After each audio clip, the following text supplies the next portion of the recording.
नमस्कार विद्यार्थी मित्रांनो.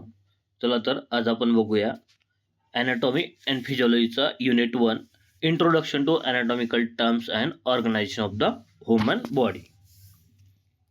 सर्वप्रथम आपण बघूया ॲनाटॉमी आणि फिजिओलॉजी काय असते. चला तर आपण ॲनाटॉमीची डेफिनेशन बघूया. What is anatomy? Anatomy is define as is the branch of science that deals with the study of structure and shape of human body and body parts and their relationship to one another. The anatomy term comes from a Greek word meaning anatomy means to cut or dissection and ana means apart. Andreas Vesalius is known as the father of modern anatomy. बघा anatomy मध्ये काय कशाचा अभ्यास केला जातो?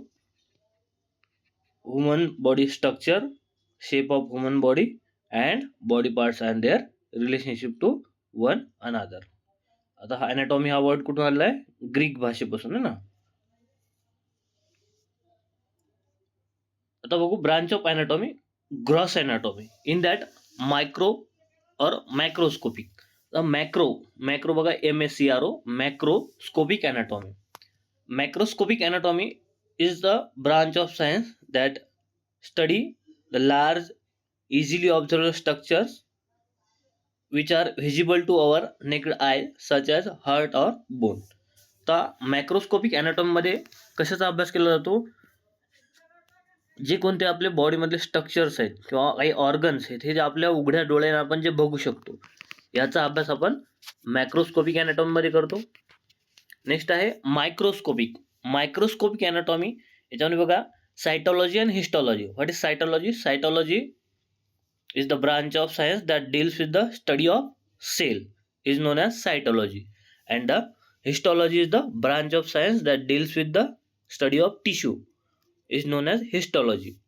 The study of very small structure where a magnifying lens or microscope is needed. आता microscopic anatomy मध्ये बघा सेलचा अभ्यास करण्यासाठी किंवा टिश्यूचा अभ्यास करण्यासाठी आपल्याला मॅग्निफाईंग लेन्स यूज करायला लागेल किंवा इलेक्ट्रॉन मायक्रोस्कोप किंवा मायक्रोस्कोपच्या सहाय्याने आपल्याला त्याचा अभ्यास केला जातो. त्या पद्धतीला आपण मायक्रोस्कोपिक anatomy असे म्हणतो. Third is a developmental anatomy. Developmental anatomy मध्ये study from foetus to up to death, म्हणजे फेटस पासून तर डेथ पर्यंत ज्याचा स्टडी केला जातो याला म्हणतो आपण डेव्हलपमेंटल anatomy.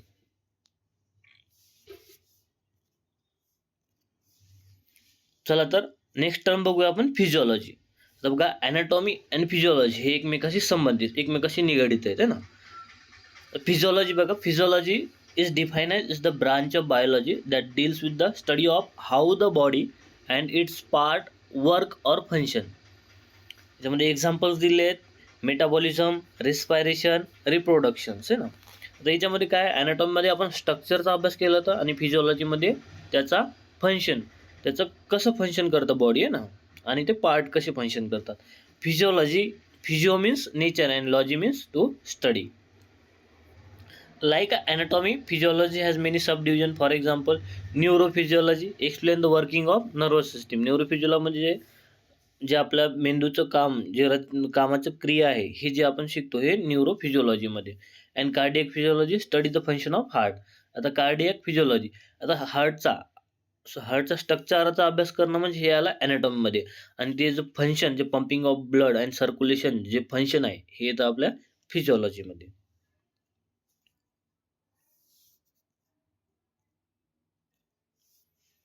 नेक्स्ट बघू आपण लेवल ऑफ स्ट्रक्चरल ऑर्गनायझेशन किंवा structural organisation of human body. आपली ह्युमन बॉडी कशी तयार झालेली आहे ना, त्याची रचना कशी तयार झालेली.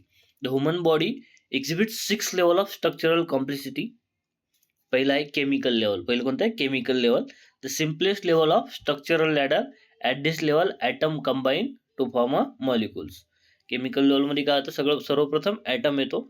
Atom combine to form a molecule such as a water, sugar and proteins. Then next level is a cellular level. Cellular is the smallest unit of living things. Cell is defined as the structural and functional unit of living things or living body. Then next is a tissue level. Tissue is a group of similar cells that have a common function. mainly 4 types of tissue.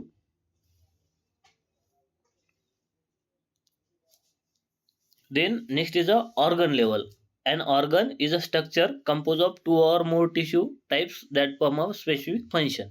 या organ लेवलमध्ये काय होतं, जेव्हा 2 किंवा 2 पेक्षा जास्त tissue एकत्र येऊन एक परफॉर्मन्स स्पेसिफिक फंक्शन परफॉर्म करतात, तेव्हा त्या याला लेवलला आपण ऑर्गन लेवल असे म्हणतो. Next is a organ system is a group of organ. Organ system is a group of organ that work together to accomplish a common purpose. Each organ has its own job to do. Next, last level is a organism levels. It represent the highest level of structural organization. In that, total 11 organ systems comes under that organism levels. That system are integumentary system, skeletal system, muscular system, endocrine system, cardiovascular system, lymphatic system, respiratory system, digestive system, nervous system, urinary system, and last is the reproductive system. Diagram मध्ये तुम्ही बघू शकता. बघा, सर्वप्रथमची chemical level कोणती आहे? Chemical level atom combine to form a molecules. Atom combine to form molecules. Atom आणि combine झाले त्याचे मॉलिक्युल्स. देन सेल्युलर लेवल कोणती? Cellular level. Cellular level is a structural and functional unit of living body और living things. Cellular level, cells are made up of molecules. Then tissue level, tissue consists of similar type of cells. So when 2 or more similar types of cells combine together to form a tissue. Then fourth is a organ level. Organ are made up of different types of tissues. Then fifth is a organ system level. Organ system consists of different organ that work together closely. And last is the organismal level. The human body organism or the human organism is made up of a many organ system. आता याच्यात different ज्या 11 organ system आहेत ह्या combine together hole organism तयार होतो. आता थोडक्यात आपण सिस्टम मध्ये काय काय इन्क्लूड होतं हे बघू. पहिली आपली इंटिग्युमेटरी सिस्टम. डायग्राम मध्ये बघू शकता तुम्ही. इंटिग्युमेटरी सिस्टम मध्ये कोणता ऑर्गन आहे? स्किन. काय? स्किन आहे. स्किनचं जनरल फंक्शन काय? Waterproof, cushions, protect deeper tissues, then excrete salt and urea, then pain, pressure, then regulate body temperature and synthesise vitamin D. Then next system is a skeletal system. It includes organs, bones, cartilages, ligaments and joints. Functions are protect and support body organs, then framework for muscles and movement, then hematopoiesis and store minerals. Third is a muscular.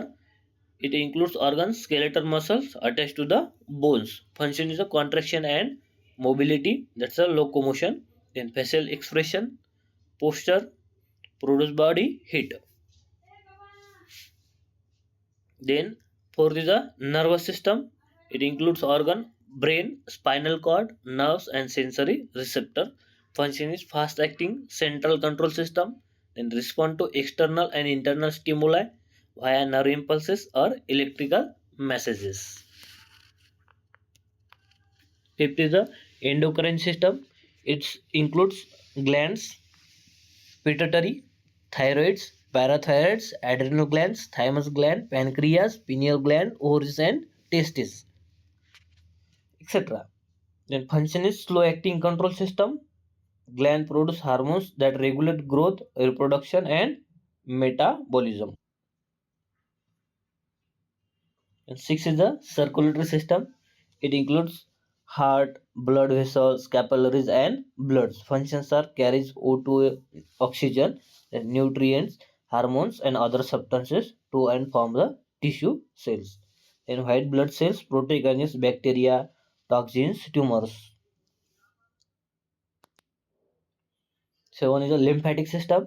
Organs include lymphatic vessel, lymph nodes and lymph organs, that spleens and tonsil. Function is complement circulatory system by returning leak fluid back to blood vessel. It cleanses the blood involved in immunity. Next is the respiratory system.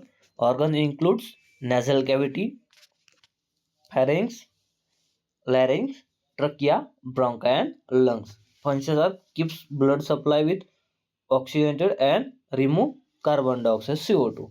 Carries out gas exchange through the air sacs in the lungs.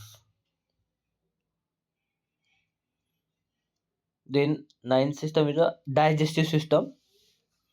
Organ include oral cavity, esophagus, stomach, small intestine, large intestine, rectum, anus, and some digestive organs are liver and pancreas. Functions are breaks food down into absorbable units that enter the blood. Indigestible food eliminated as a fecal matters. Then urinary or excretory system. Organs include kidney, ureter, urinary bladder, urethra. Functions are elimination of nitrogenous waste from the body, that are nitrogen waste are urea and uric acid. Then regulate water, electrolyte and acid base balance of the blood. Then last is a reproductive system. In that reproductive system, it includes male reproductive system and female reproductive system. In male reproductive system, organ includes seminal vesicles, prostate glands, penis, vas deferens, testicles, scrotum. In female reproductive system, organ includes ovary, mammary glands, uterus, vagina, and uterine tubes. Function or primary function for both sexes is to produce offspring. Then male testes produce sperm and male sex hormone. In female, ovaries produce eggs and female sex hormone. Mammary glands for nourishment in a female reproductive system.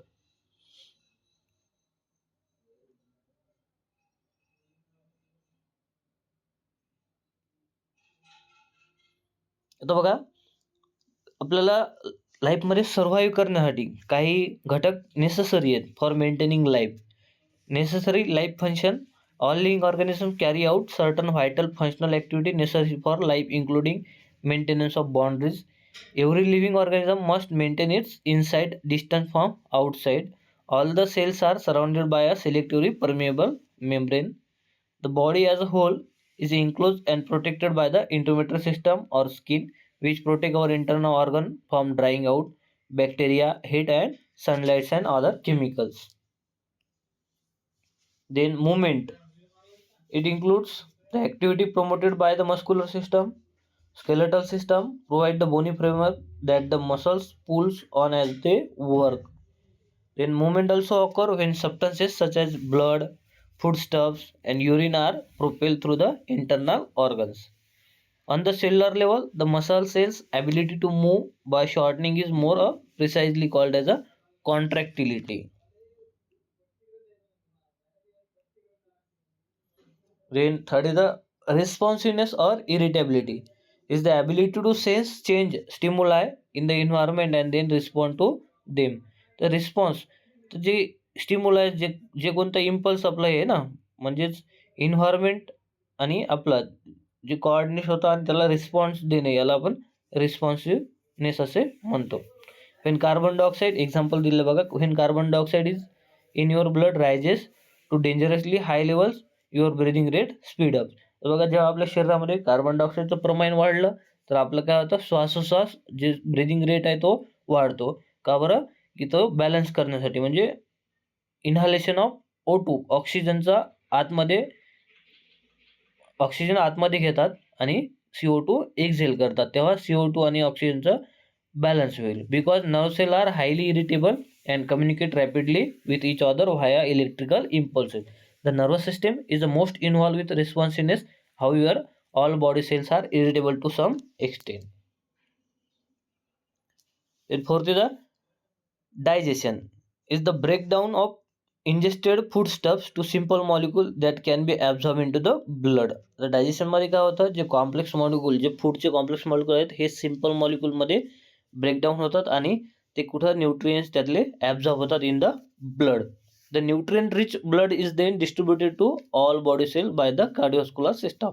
नंतर जे आपल्या हार्टद्वारे कार्डिओव्हास्क्युलर blood पंपिंगद्वारे हे जे nutrient जे ब्लडमध्ये absorb झालेले असतात हे आपल्या बॉडीमध्ये each and every part of the सेलपर्यंत पोहोचवले जातात. In a simple one cell organism such as the amoeba, the cell itself is the digestion factory. But in the multicellular human body, the digestive system performs this function for the entire body. Then metabolism is a broad term that includes chemical reaction that occurs within the body cells. It includes breakdown substances into their simpler building blocks is known as catabolism. Catabolism म्हणजे काय? Breakdown of the complex substance into the simple molecules. Synthesizing more complex cellular structures from simpler substances त्याला आपण म्हणतो anabolism. तर metabolism मध्ये कॅटाबॉलिझम and anabolism दोन process. And using nutrients and oxygen to produce via cellular respiration ATP adenosine triphosphate that power cellular activities. ATP कोण produce करतो? Mitochondria. Mitochondria is the power of the cell. Metabolism depends on the digestive and the respiratory system to make nutrient and oxygen available to distributed throughout the body. Metabolism is regulated largely by hormones secreted by the endocrine system. Excretion. Excretion is the process of removing excreta, means the waste product or waste from the body. The digestive system rids the body of indigestible food residues in the feces. आता जे digest system आपण जे अन्न खातो आणि जो इनडायजेस्टेबल food आहे हे आपल्या विष्ठेमार्फत आपलं शरीर बाहेर टाकतं. तर urinary system disposes of nitrogenous containing metabolic waste. आता जे मेटाबॉलिक वेस्ट जे such as a urea, uric acid, urine हे काय करतं युरिनरी सिस्टम या वेस्टला नायट्रोजन कंटेनिंग वेस्टला बाहेर टाकतं through the in the form of urine. Carbon dioxide a byproduct of cellular respiration is carried in the blood to the lungs where it leaves the body in exhale. तर आपल्या शरीरामध्ये energy प्रोडक्शनसाठी ऑक्सिजनची गरज असते. नंतर जी process जी होती ज्या आपल्या सेल्युलर प्रोसेस होतात याच्यामध्ये एक बाय प्रोडक्ट कार्बन डायऑक्साईड बाहेर टाकला जातो. Then reproduction is the making a whole new person, which is the major task of the reproductive system. When sperm unites with the egg, a fertilized egg form of is then develop into the baby within the mother's body. तर एक process आहे रिप्रोडक्शनची. Mail आणि female जेव्हा mating होते तेव्हा sperm unites with the egg and fertilize egg form आहे ना. नंतर झायगोट आणि नंतर न्यू ऑफस्प्रिंग म्हणजे एक प्रजनन संस्था म्हणजे याच्यामध्ये मदर आणि फादर करून आपला बेबी तयार केला जातो. या प्रोसेसला आपण रिप्रोडक्शन असं म्हणतो. The reproductive system is regulated by hormones of the endocrine system because male produce sperm and female produce egg ovum. There is a division of labor in the reproductive process and the reproductive organ of males and females are different. The female reproductive structure provide the site for fertilization of egg by the sperm, then protect and nurture the developing fetus until the birth. Then growth is an increase in size of the body parts or the organism. तर बघा growth and development. Growth म्हणजे काय होतं? Increase in size of the body part or organism. आणि डेव्हलपमेंटमध्ये काय होतं? दोन्ही पण सायकोलॉजी पण त्याचं डेव्हलपमेंट होतं वयामानानुसार. It is usually accomplish by increasing the number of cells. However individual cells also increase in size when not dividing. For true growth to occur constructive activity must occur at a faster rate than the destructive. Next point is survival needs. काय survive करण्यासाठी काय काय गरजा आहेत आपल्याला? न्यूट्रिएंट्सची आपल्याला गरज असते सर्वाईव्ह करण्यासाठी. एनर्जी वगैरे प्रोव्हाइड होते त्या through. Fat also provide reserve for energy rich fuels. तर vitamins, minerals, then oxygen is the most important for surviving. Then water account for 60 to 80% of body weight and is the single most abundant chemical substance in the body. and if the chemical reaction are to continue a life sustaining rates, normal body temperature must be maintained है ना. जे homeostasis process, जे normal body temperature maintain आहे याची सुद्धा गरज असते.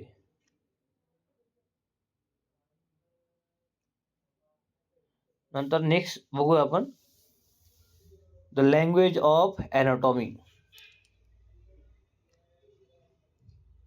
पहिलं बघा ॲनाटॉमिकल पोझिशन. आपली ॲनाटॉमिकल पोझिशन कशी असते?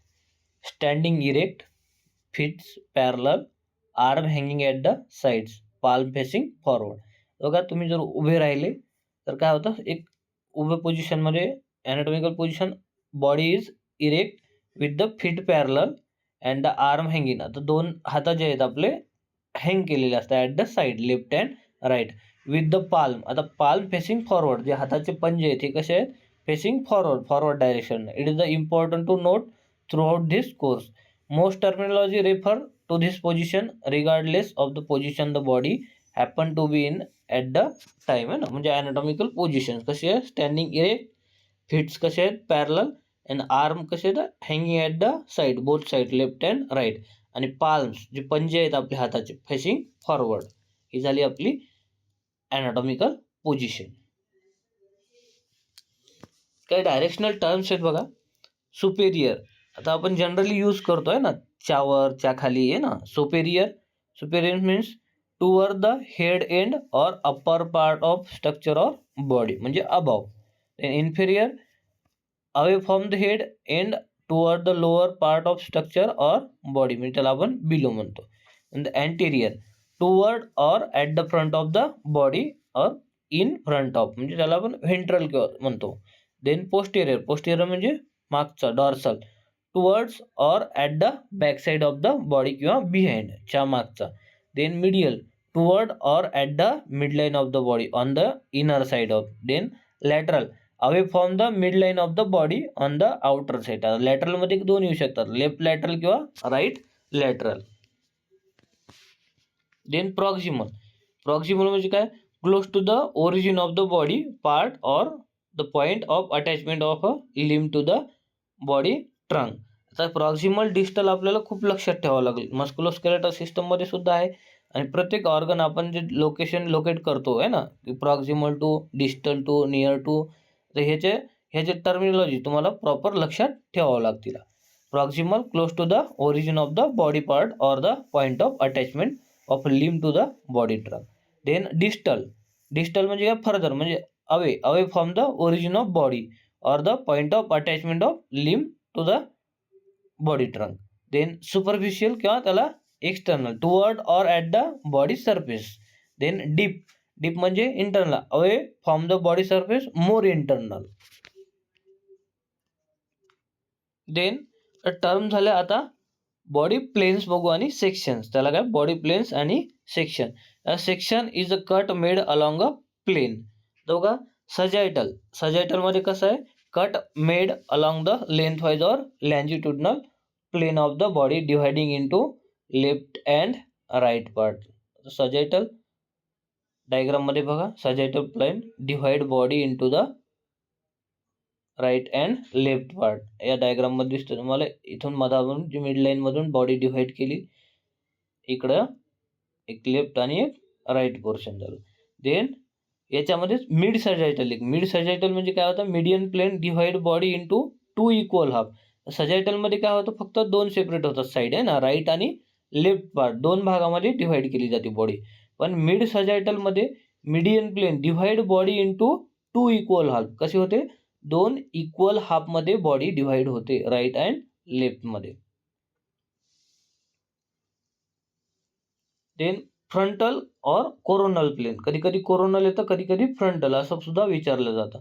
The cut made along a length wise plane that divide the body into anterior and posterior part. Anterior आणि पोस्टेरियर पार्ट मध्ये बॉडीला डिवाइड केलं, त्याला आपण काय म्हणतो? फ्रंटल. डायग्राम मध्ये बघा इथं प्लेन्स मध्ये फ्रंटल किंवा त्याला आपण कोरोनल प्लेन सुद्धा म्हणतो. Divide body into anterior and posterior. बघा हे मागचा सरफेस हा झाला पोस्टेरियर आणि हा झाला अँटेरियर किंवा त्याला आपण व्हेंट्रल सुद्धा म्हणतो. काय? Ventral dorsal, anterior posterior. Then transverse म्हणजे काय, क्रॉस सेक्शन मध्ये बॉडी कट केलं जाते. Cut made along a horizontal plane. कसे केलं जातं, horizontal plane dividing the body or organ into superior and inferior. म्हणजे याच्यामध्ये एक आडवं क्रॉस सेक्शन केलं जातं. याच्यामध्ये बॉडी सुपिरियर आणि इन्फेरियर पार्ट मध्ये डिव्हाइड केली जाते. बघा डायग्राम मध्ये, transverse plane cross section, horizontal section divide into upper and lower part. Upper म्हणजे हे झालं सुपिरियर पोर्शन, इथून बघा ट्रान्सफर सेक्शन केलेलं आहे. हे झालं सुपिरियर किंवा त्याला आपण अप्पर पार्ट ऑफ बॉडी म्हणतो, आणि हे झालं इन्फेरियर किंवा लोअर पार्ट ऑफ बॉडी असं सुद्धा म्हणतो. तर हे आपण बघितले ॲनाटॉमिकल प्लेन, सजायटल, मिड सजायटल, फ्रंटल कोरोनल आणि ट्रान्सवर्स प्लेन. आय होप लक्षात आले असतील तुमच्या.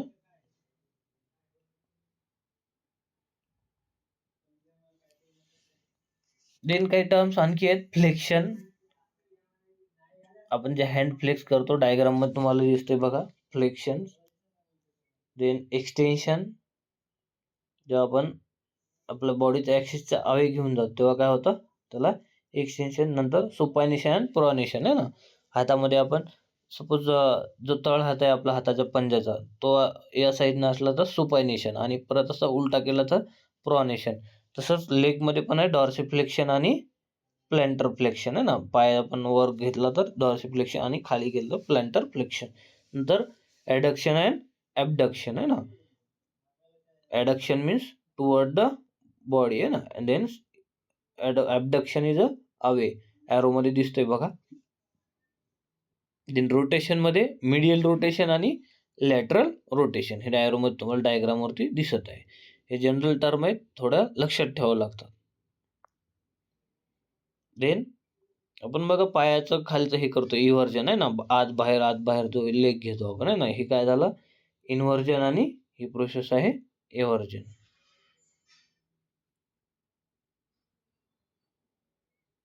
Then abduction, adduction, circumduction, angular movement, abduction, adduction and circumduction of the upper limb at the shoulder. Diagram मध्ये बघा ॲरोद्वारे तुम्हाला लोकेट होत आहे आणि डिनोट होत आहे मुवमेंट कशी असते ते.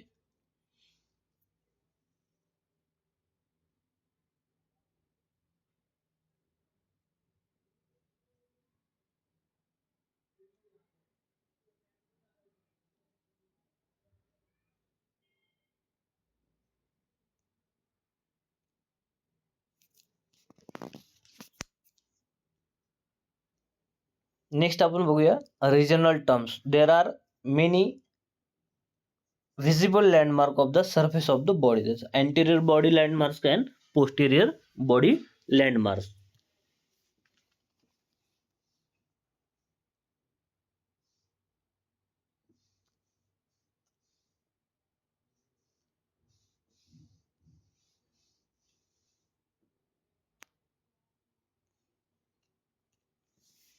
बघा अँटेरियर आणि पोस्टेरियर तुम्हाला डायग्राम मध्ये दिसते.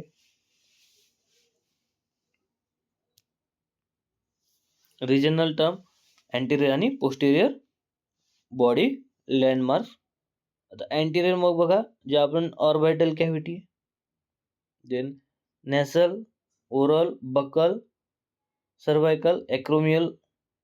आणि posterior occipital, deltoid, scapular, vertebral, olecranal, lumbar, sacral, gluteal, popliteal, इथं असतो popliteal fossa. Then sural, then calcaneal and plantar. तसंच इकडं अँटीरियरला सुद्धा आहेत, डायग्राम मध्ये बघून घ्या. Then body cavities. There are two sets of internal body cavities called dorsal and ventral body cavities. These cavities are close to the outside. त्याच्यामध्ये काय two sets of internal body cavities आहेत, कोणत्या आहेत, dorsal आणि ventral body cavities. Dorsal body cavity which protect the fragile nervous system. Organ has two subdivision, the cranial cavity in the skull. In cases the brain, the vertebral or spinal cavity which runs with the bony vertebral column, encloses the delicate spinal cord. Then the cranial and spinal cavities are continuous with the one another. Next, the ventral body cavity. The more anterior and larger of the closed body cavities in the ventral body cavity, it has two major subdivision, the thoracic and abdominopelvic cavity. कोणते इथे thoracic आणि abdominopelvic cavity. It houses the internal organs collectively called the viscera. They are separated by the diaphragm. Diaphragm is a dome-shaped muscular organ, importance in a breathing mechanism. Then the abdominal pelvic cavity, as its name suggests, has two parts, not physically separated by a muscular or membrane wall. The inferior part, the pelvic cavity, lies in the bony pelvis. बघा, dorsal body cavity आणि ventral body cavity कलरनं denote केलेले आहे ना. हे बघा, dorsal या कलरनं केलेलं आहे आणि हा जो रेड कलर आहे व्हेंट्रल बॉडी कॅव्हिटी. याच्यामध्ये क्रॅनियल कॅव्हिटी आणि स्पायनल कॅव्हिटी कशानं, हे डॉर्सल बॉडी कॅव्हिटी आहेत. आणि व्हेंट्रलमध्ये काय, थोरॅसिक आहे अँड ॲबडॉमिनल कॅव्हिटी आणि पेल्विक कॅव्हिटी आहे. आलं लक्षात. Cavities of the body. The organ that make up the system of the body are continued in a 4 cavities: cranial, thoracic, abdominal आणि pelvic. First बघा, cranial cavity. The cranial cavity contain brain and its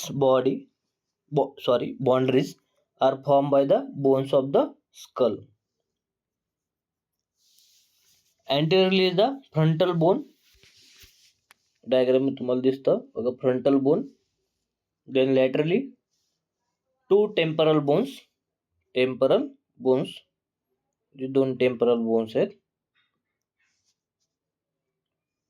then posteriorly one occipital bone. Then superiorly two parietal bones. These are the green color denoted parietal bones. Inferiorly, one saphenous and one ethmoid bones and parts of the frontal, temporal and occipital bones. Inferiorly बघा, हे जे yellow colour saphenous and हे जो दिसतो pinkish थोडा colour हा आहे ethmoid.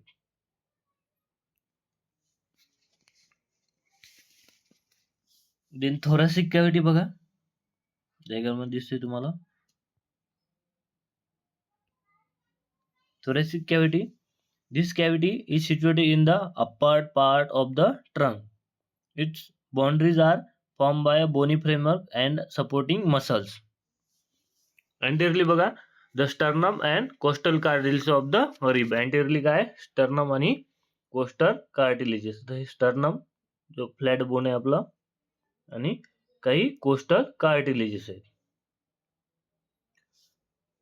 Then posteriorly the thoracic vertebrae and the intervertebral disc between the bodies of the vertebrae. Posteriorly आहे ना, posteriorly काय, thoracic vertebrae आणि intervertebral disc. Then laterally 12 pair of ribs and the intercostal muscles. Then superiorly the structure forming the root of the neck. काय, structure forming the root of the neck. Then inferiorly the diaphragm is the dome-shaped muscular organ. Diaphragm is the diaphragm. हे diagram मध्ये तुम्हाला दिसत आहे diaphragm कसं आहे, dome shape muscular organ. Contain the main organ and structure contained in the thoracic cavity are the trachea to bronchi to lungs, the heart some portion, aorta, superior and inferior vena cava, numerous other blood vessels. Heart कुठे आहे, mediastinum. कुठे आहे, mediastinum cavity मध्ये locate आहे. Then the oesophagus, lymph vessels and lymph nodes and nerves. Then next is the abdominopelvic cavity. Abdominopelvic cavity. तर याच्यामध्ये बघा, abdominopelvic cavity जसं थोरॅसिक कॅव्हिटी आणि ॲबडॉमिनल कॅव्हिटीचं सेपरेशन कोण करत होतं, diaphragm. Diaphragm is a dome shape muscular organ which separate the thoracic and abdominal cavity and also helps in the respiration. तसंच abdominal pelvic cavity या दोन कॅव्हिटीच्या मध्ये जसं काही डायफ्राम सारखं काही सेपरेशन साठी नाहीये. फक्त पेल्विक कॅव्हिटी जे आहे ते पेल्विक बोनच्या याच्यामध्ये सिच्युएटेड आहे. डायग्राम मध्ये दिसते तुम्हाला. ही आहे आपली abdominal pelvic cavity. Abdominal cavity बघा, this is the largest cavity in the body and is a oval in a shape. It is situated in the main part of the trunk and its boundaries are superiorly आहे the diaphragm. Diaphragm thoracic आणि abdominal कॅव्हिटीला separate करतो, which separate it from the thoracic cavity. Then anteriorly है the muscles forming the anterior abdominal wall. Then posteriorly है the lumbar vertebrae and muscle forming the posterior abdominal wall. तर abdominal cavity posterior side ने काय lumbar, जो lumbar region त्यामध्ये lumbar vertebrae. Then laterally the lower ribs and parts of the muscles of the abdominal wall. Then inferiorly है the pelvic cavity with which it continues. Content. Most of the spaces in the abdominal cavity is occupied by the organs and glands involved in the digestion and absorption of food. These are stomach, small intestine, and most of the large intestine, liver, gallbladder, bile ducts, and pancreas. Other structures include spleen, two kidneys, and upper part of the ureters, to adrenal, suprarenal glands, numerous blood vessels, lymph vessels, nerves, and lymph nodes are included in the abdominal cavity. Then pelvic cavity. The pelvic cavity is roughly funnel shape and extend from the lower end of the abdominal cavity. तर abdominal cavity lower end पासून सुरुवात होते pelvic cavity ची. Superiorly it continues with the abdominal cavity. Anteriorly the pubic bones. Posteriorly the sacrum and coccyx. जे sacrum and coccyx जे vertebrae आहेत हे कुठे येतं pelvic cavity मध्ये. Then laterally two innominate bones. Then inferiorly the muscles of the pelvic floor. It contains the pelvic cavity contain the following structure: sigmoid colon, rectum, and anus. Some loops of the small intestines, urinary bladder, lower part of the ureters, ureters, and the urethra.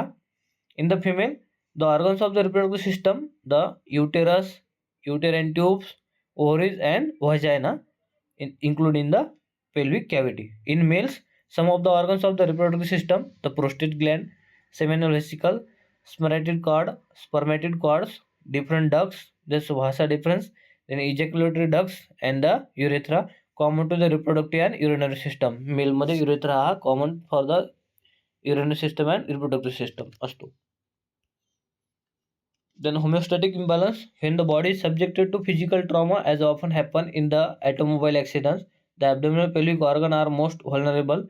This is because the walls of the abdominal cavity are formed only by the trunk muscles and are not reinforced by bone. The pelvic organ receives a somewhat greater degree of protection from the bony pelvis.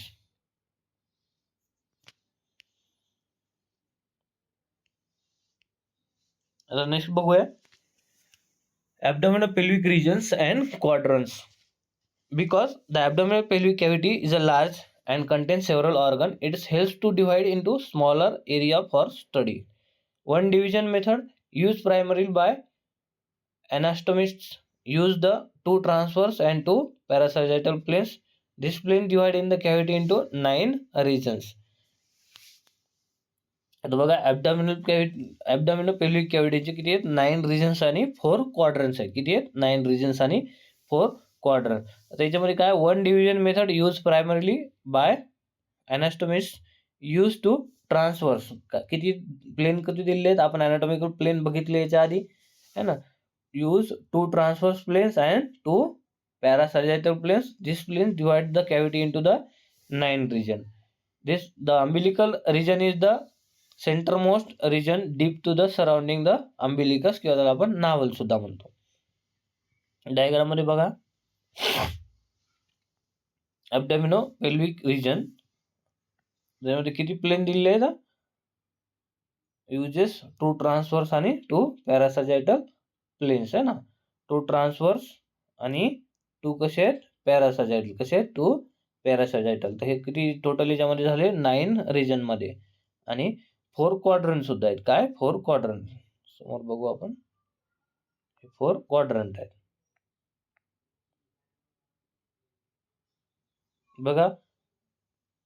आणि याच्यामध्ये umbilical हा मध्यस्थी आहे ना. Umbilical region किंवा नाव्हल region बघा कोणता आहे आता right hypochondriac region, then left hypochondriac region, then right lumbar region, left lumbar region, right inguinal region, left inguinal region, किंवा याला आपण दुसरे नाव सुद्धा आहेत राईट फ्लँक रिजन किंवा लेफ्ट फ्लँक रिजन. देन इथं वरच्या याच्यात येतं epigastric above the umbilical region, then मिडलला आहे अम्बिलिकल रिजन, नंतर आहे हायपोगॅस्ट्रिक रिजन. डायग्राम मध्ये बघू शकता तुम्ही. आणखी या रिजनला आपण इलियक रिजन सुद्धा म्हणतो, राईट इंग्वायलर रिजन किंवा राईट फ्लँक रिजन किंवा राईट इलियक रिजन. तसंच लेफ्ट इंग्वायलर रिजन किंवा लेफ्ट फ्लँक रिजन किंवा लेफ्ट इलियक रिजन असं सुद्धा म्हणू शकतो. ह्याच्यामध्ये बघा प्रत्येक जे 9 रिजन्स आहे याच्यामध्ये कोणते कोणते ऑर्गन लोकेटेड आहेत हे इथं आपल्याला डायग्राम मध्ये दाखवलेलं आहे. राईट हायपोकॉन्ड्रिक रिजन मध्ये कोणते आहेत, liver, gall bladder, right kidney, small intestines आहे ना. लेफ्ट हायपोकॉन्ड्रिक मध्ये स्प्लीन, कोलन, लेफ्ट किडनी आणि पॅनक्रियाज. इपिगॅस्ट्रिक रिजन मध्ये काय, स्टमक आहे, liver, pancreas, duodenum, spleen adrenal glands. तर फोर्थ मध्ये राईट लंबार मध्ये gall bladder, liver, right colon. Then umbilical region मध्ये umbilicus, navel, parts of the small intestine आणि duodenum. Then 6 मध्ये आहे लंबार, लेफ्ट लंबार मध्ये descending colon and left kidney. 7th मध्ये right iliac region मध्ये appendix आणि किकम. Then हायपोगॅस्ट्रिक region मध्ये urinary bladder, sigmoid colon, female reproductive organs. आणि left iliac 9th region आहे डिसेंडिंग कोलन आणि sigmoid colon. The epigastric region is located superior to the umbilical region.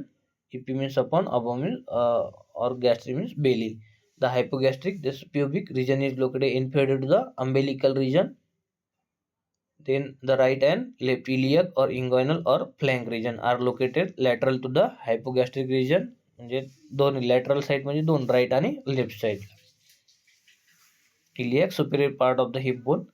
Then right and left lumbar region lie lateral to the umbilical regions. त्याला आपण लंबस किंवा लाइनस म्हणतो. Right and left hypochondriac region flank the epigastric region laterally, म्हणजे कॉन्ड्रोकार्टिलेजस.